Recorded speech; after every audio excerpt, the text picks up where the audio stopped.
Hai, assalamualaikum, selamat pagi, semangat pagi. Jumpa lagi bersama ilmu pengetahuan alam biologi.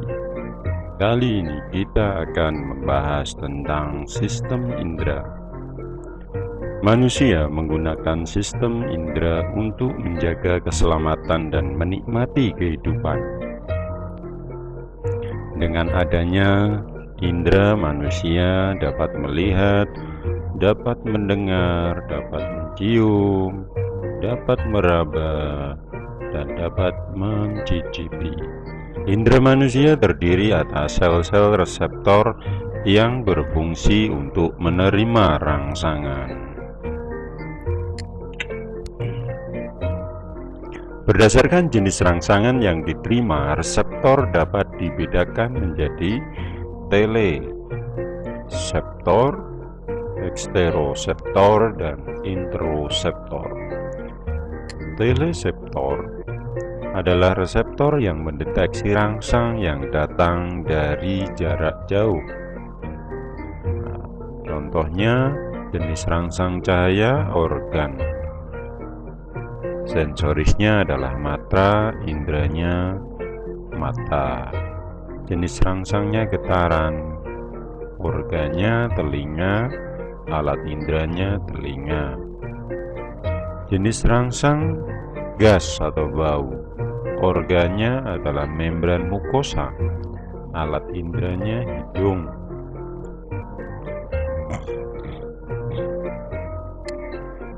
Yang eksteroseptor adalah reseptor yang mendeteksi rangsangan luar.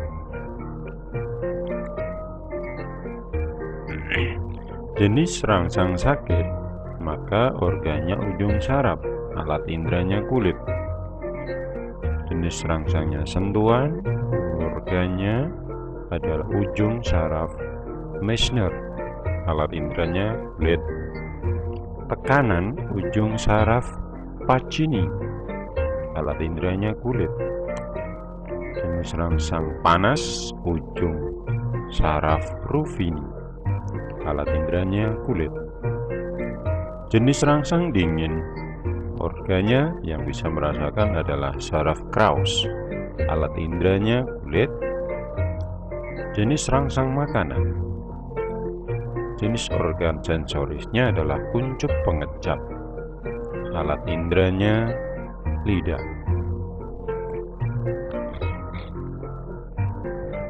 Untuk enteroseptor, reseptor yang mendeteksi rangsang dari dalam tubuh. Tekanan darah arteri, organ sensorisnya adalah dinding aorta, alat inderanya alat dalam. Jenis rangsang tekanan darah vena adalah dinding vena, alat dalam. Untuk jenis rangsang temperatur rendah yang mendeteksi organ sensorisnya adalah hipotalamus, alat dalam. Jenis rangsang tekanan osmotik dan gula darah, organ sensorisnya adalah hipotalamus, alat inderanya alat dalam. Demikian pendahuluan tentang sistem indera. Selanjutnya kita membahas tentang alat indera penglihat atau mata. Indera penglihat bagian-bagian mata. Yang pertama adalah kornea, merupakan bagian depan bola mata bersifat tembus cahaya dan selalu dibasahi oleh air mata. Pada bagian samping dan belakang bola mata terdapat selaput berwarna putih yang disebut sklera. Selanjutnya adalah lensa. Lensa merupakan bagian mata yang bening. Terletak di belakang iris, lensa mata dapat berakomodasi, mencembung, dan memipih yang berguna untuk mengatur bayangan benda tepat jatuh pada bintik kuning. Kemampuan lensa mata untuk mencembung dan memipih disebut daya akomodasi. Otot siliar merupakan bagian mata yang berfungsi mengatur daya akomodasi mata, yaitu dengan mengatur lensa mata lebih cembung atau lebih pipih. Selanjutnya, retina. Retina merupakan selaput tipis dan membatasi bagian dalam mata. Fungsinya sebagai penangkap bayangan karena mengandung sel-sel penglihat yang peka terhadap rangsang cahaya. Bintik kuning merupakan tempat yang paling peka terhadap rangsangan cahaya karena bintik kuning paling banyak mengandung sel-sel penglihat. Bintik kuning merupakan cekungan yang terdapat pada retina, suatu benda yang akan terlihat paling jelas bila bayangan benda tersebut jatuh pada bintik kuning. Selanjutnya, saraf mata. Saraf mata merupakan bagian mata yang berfungsi meneruskan informasi penglihatan ke otak. Selanjutnya, bintik buta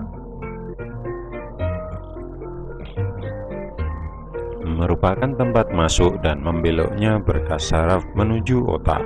Berbeda dengan bintik kuning, bintik buta tidak memiliki sel-sel penglihat sehingga tidak dapat menanggapi rangsang cahaya. Selanjutnya, iris. Iris merupakan selaput yang memberi warna pada mata karena mengandung pigmen. Iris dapat mengembang atau mengerut. Iris berfungsi untuk mengatur banyak sedikitnya cahaya masuk ke dalam mata. Pupil. Pupil merupakan bagian tengah dari selaput iris yang berlubang, berbentuk bulat dan berwarna gelap. Pupil dapat membesar dan mengecil. Pupil berfungsi sebagai tempat masuknya cahaya ke mata. Selanjutnya, mekanisme kerja indera penglihatan. Bagaimana mekanisme kerja indera penglihatan itu? Kita lihat. Ketika ada bunga, mata melihat. Karena ada cahaya, maka benda memantulkan cahaya ke mata. Selanjutnya, pantulan cahaya dari benda masuk menembus kornea mata dan diteruskan melalui pupil.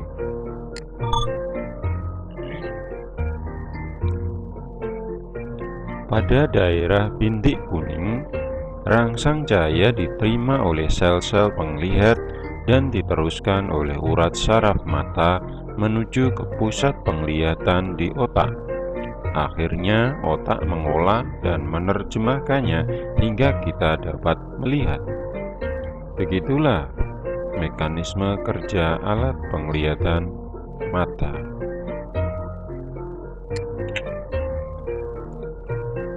Cacat atau kelainan pada mata. Yang pertama adalah katarak. Katarak terjadi karena adanya pengapuran pada lensa mata. Selanjutnya adalah seroptalmi. Seroptalmi yaitu mengeringnya selaput bening sehingga tampak mata bersisik. Yang ketiga adalah keratomalasi, semacam kerusakan pada selaput bening. Buta warna. Buta warna yaitu ketidakmampuan mata untuk membedakan warna. Orang yang mengalami buta warna hanya dapat membedakan warna hitam dan putih. Ini adalah penglihatan mata normal, ini adalah penglihatan buta warna. Selanjutnya adalah miopi. Miopi adalah kemampuan mata hanya dapat melihat jarak dekat, sedangkan jarak jauh tidak tampak jelas. Untuk mengatasi cacat miopi dilakukan dengan menggunakan kacamata cekung atau negatif. Hipermetropi. Hipermetropi merupakan kemampuan mata yang dapat melihat jarak jauh, sedangkan jarak dekat tidak tampak jelas. Cacat hipermetropi dapat diatasi dengan menggunakan kacamata berlensa cembung atau positif. Presbiopi. Presbiopi biasanya diderita oleh orang yang telah lanjut usia karena berkurangnya daya akomodasi mata. Penderita cacat presbiopi tidak dapat melihat benda terlalu dekat dan terlalu jauh. Cacat mata presbiopi dapat ditolong dengan kacamata positif, negatif, atau lensa rangkap.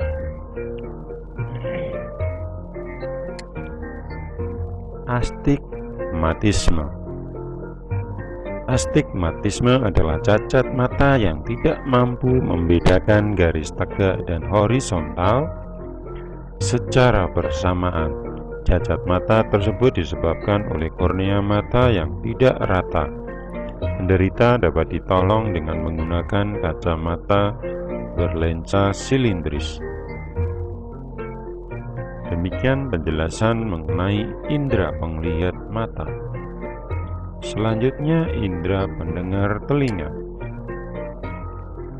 Telinga merupakan indera pendengar yang peka terhadap rangsang berupa gelombang suara, sebab telinga memiliki sel-sel reseptor, yakni berupa fonoreseptor.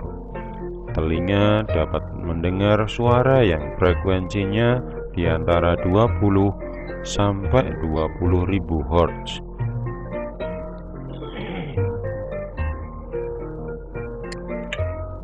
Bagian-bagian telinga. Bagian luar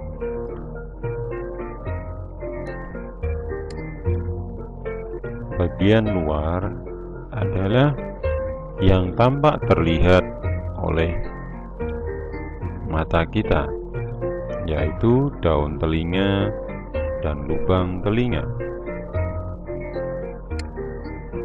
Bagian tengah yaitu ini tulang martil, tulang landasan, tulang sanggurdi, dan membran timpani. Yang bagian dalam adalah saluran setengah lingkaran, saraf, ada koklea yang menyerupai siput, ada tingkap jorong dan tingkap bunar.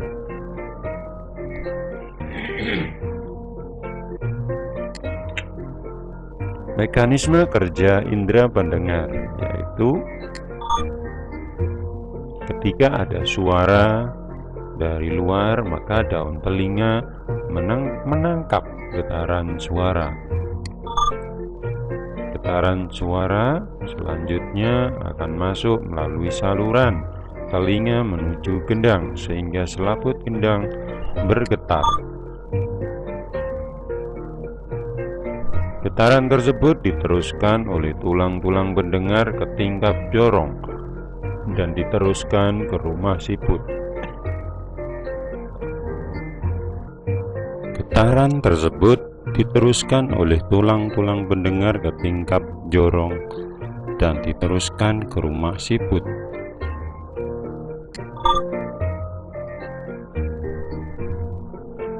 Getaran di dalam rumah siput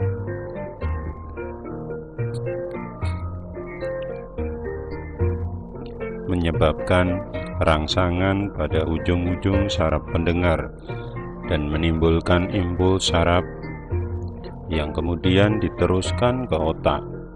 Selanjutnya otak mengolahnya sehingga kita dapat mengenal atau mendengar bunyi tersebut. Yang ini adalah menuju syaraf. Demikian mekanisme kerja indera pendengar. Gangguan pada indera pendengar. Kerusakan pada gendang telinga menyebabkan gangguan pada pendengaran.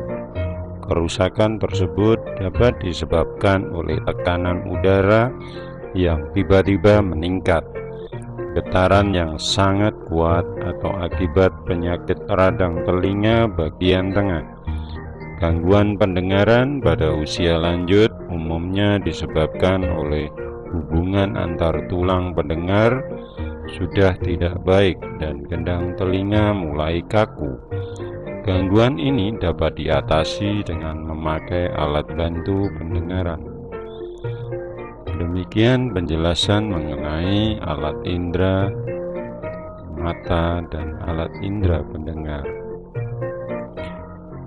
Kita lanjutkan ke video berikutnya. Demikian, terima kasih atas perhatiannya. Semoga bermanfaat. Saya akhiri. Wassalamualaikum warahmatullahi wabarakatuh.